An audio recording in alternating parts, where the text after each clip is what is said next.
നമ്മുടെ മുന്നിൽ ഒരു മരണമുണ്ടെന്ന ബോധത്തോടെ ആ മരിക്കുന്ന സമയത്ത് ലാ ഇലാഹ ഇല്ലല്ലാഹ് എന്ന കലിമ ചൊല്ലിയൊന്ന് മരിക്കണം. അതുവരെ ഉള്ള ആളുകൾ അവരെല്ലാം മാറി നിന്നുപോയി. നമ്മൾ സ്വന്തത്തിൽ തന്നെ മരണത്തിന്റെ വേദന അനുഭവിക്കുകയാണ്. ആ മരണം സംഭവിച്ചാൽ നമുക്ക് ഖബറിലേക്ക് ഒറ്റക്ക് പോയി കിടക്കാനുള്ളതാണ്. അവിടെ മുങ്കർ നക്കീറിന്റെ ചോദ്യത്തിന് മറുപടി പറയാനുള്ളതാണ്. എത്ര വലിയ വണ്ടിയിൽ യാത്ര ചെയ്യുന്നവനും മയ്യിത്ത് കട്ടിലിൽ കയറുകയാണല്ലോ.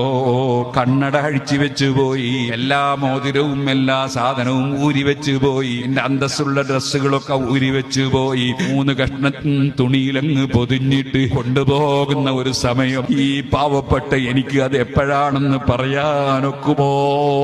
നാളെ ഈ സമയത്ത് ഞാൻ ഖബറിലാണോ അല്ല ഇതേപോലെ പുറത്താണോ എനിക്ക് പറയാനൊക്കുമോ? നമുക്കാർക്കെങ്കിലും പറയാനൊക്കുമോ?